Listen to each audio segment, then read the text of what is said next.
Hello बच्चों, कैसे हैं आप। उम्मीद करती हूँ आप बढ़िया और एकदम मजे में होंगे और अपनी पढ़ाई में व्यस्त होंगे। तो चलिए आपकी पढ़ाई को हम आगे बढ़ा देते हैं और पढ़ते हैं सर्वनाम। आइए सर्वनाम को जानने के लिए कुछ अनुच्छेद पढ़ें। जैसे कि पहला अनुच्छेद हमारे सामने है। चुन्नू रात में चुन्नू की नानी से चंद्रमा की कहानी सुनते सुनते सो गया।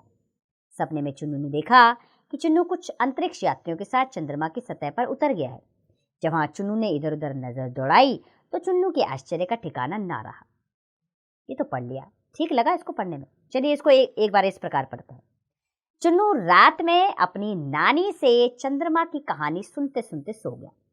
सपने में उसने देखा कि वह कुछ अंतरिक्ष यात्रियों के साथ चंद्रमा की सैर पर उतर गया है। जब वहां उसने इधर उधर नजर दौड़ाई तो उसके आश्चर्य का ठिकाना ना रहा। तो बच्चों, यहाँ पहले अनुच्छेद में चुन्नू का बार बार नाम लेने से वाक्य कुछ अटपटे से लग रहे हैं और पढ़ने में भी बाधा उत्पन्न हो रही है। जबकि दूसरे अनुच्छेद में चुन्नू के स्थान पर अपनी, उसने, वह, उसके शब्दों का प्रयोग करने पर वाक्य प्रभावी और सुंदर बन गए हैं। ये सभी शब्द सर्वनाम है। जो शब्द संज्ञा के स्थान पर प्रयोग किए जाते हैं उन्हें सर्वनाम कहते हैं। अर्थात जो शब्द संज्ञा के स्थान पर प्रयोग किए जाते हैं उन्हें सर्वनाम कहते हैं। चलिए बढ़ते हैं सर्वनाम के भेद की ओर। बच्चों, सर्वनाम के 6 भेद होते हैं। पहला पुरुषवाचक सर्वनाम, दूसरा निश्चयवाचक सर्वनाम, तीसरा अनिश्चयवाचक सर्वनाम, चौथा है संबंधवाचक सर्वनाम, पांचवा प्रश्नवाचक सर्वनाम और छठा है निजवाचक सर्वनाम। आइए एक एक करके इनको विस्तार पूर्वक जाने। सबसे पहले पढ़ते हैं पुरुषवाचक सर्वनाम के बारे में। जिन सर्वनाम शब्दों का प्रयोग बोलने वाले, सुनने वाले या किसी अन्य व्यक्ति के लिए किया जाता है उन्हें पुरुषवाचक सर्वनाम कहते हैं। जैसे मैं क्रिकेट खेल रहा हूं, तुम क्या कर रहे हो। पुरुषवाचक सर्वनाम 3 प्रकार के होते हैं: उत्तम पुरुष, मध्यम पुरुष और अन्य पुरुष। तो पढ़ते हैं पहले उत्तम पुरुष के बारे में। बच्चों, जिन सर्वनाम शब्दों का प्रयोग बोलने वाले या लिखने वाले के लिए किया जाता है उन्हें उत्तम पुरुष कहते हैं। जैसे यानी कि अपने आप के लिए किया जाता है। जैसे मेरी पुस्तक खो गई है, हम सबका भला चाहते हैं, तो इसमें हम है, मेरी है, तो ये उत्तम पुरुष है। दूसरा है मध्यम पुरुष। जिन सर्वनाम शब्दों का प्रयोग सुनने वाले या पढ़ने वाले के लिए किया जाता है उन्हें मध्यम पुरुष कहते हैं। जैसे आपके लिए, तुम उसके यहाँ क्यों गए, क्या तुमने पुस्तक पढ़ ली है, तो इसमें तुमने जो है वो मध्यम पुरुष है। और तीसरा है अन्य पुरुष। बच्चों, जिन सर्वनाम शब्दों का प्रयोग अन्य व्यक्तियों के लिए किया जाता है उन्हें अन्य पुरुष कहते हैं। जैसे वे दिल्ली में रहते हैं, उन्होंने नाटक में भाग लिया है, तो वे, उन्होंने जो हमारे सामने मौजूद नहीं है, वे अन्य पुरुष है। आइए अब दूसरे सर्वनाम की ओर बढ़ें, जो है निश्चयवाचक सर्वनाम। जिन सर्वनाम शब्दों का प्रयोग किसी निश्चित व्यक्ति, वस्तु या स्थान के लिए किया जाता है उन्हें निश्चयवाचक सर्वनाम कहते हैं। जैसे यह मेरी साइकिल है, वह मेरे छोटे चाचा जी हैं। यानी कि निश्चित तौर पे पता है कि साइकिल मेरी ही है और ये मेरे छोटे चाचा जी हैं, तो यह और वे जो है वो निश्चयवाचक सर्वनाम है। तीसरा है अनिश्चयवाचक सर्वनाम। जिन सर्वनाम शब्दों से किसी निश्चित व्यक्ति, वस्तु या स्थान का पता नहीं चलता है उन्हें अनिश्चयवाचक सर्वनाम कहते हैं। जैसे चाय में कुछ पड़ा हुआ है, क्या पड़ा हुआ है नहीं पता, मक्खी है, मच्छर है, कूड़ा है, क्या गिर गया, ये नहीं पता लग पा रहा, तो यहाँ कुछ शब्द जो है वो अनिश्चयवाचक सर्वनाम है। 7वीं कक्षा में मैं किसी को बुला लाओ, किसको बुला लाओ, किस बच्चे को बुला लाओ, इतने सारे बच्चे हैं, टीचर को बुलाना है, बच्चों को बुलाना है, नहीं पता, तो किसी शब्द जो है वो अनिश्चयवाचक सर्वनाम है।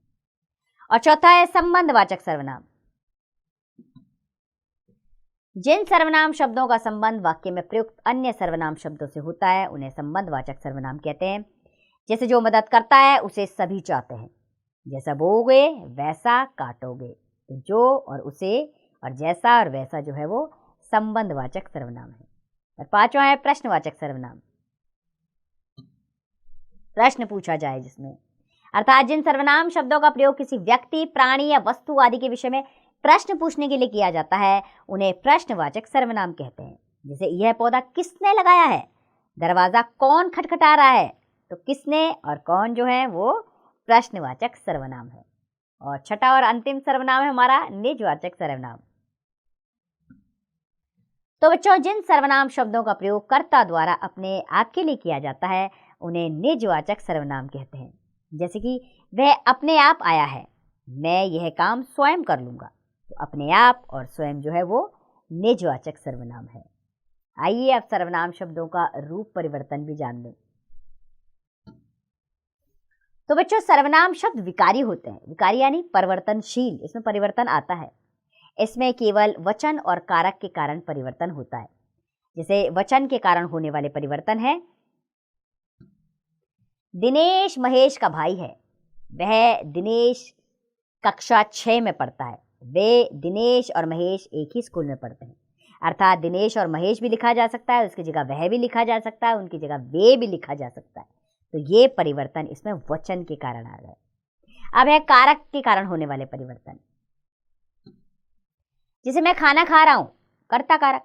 मैंने खाना खा लिया है, ये भी कर्ता कारक।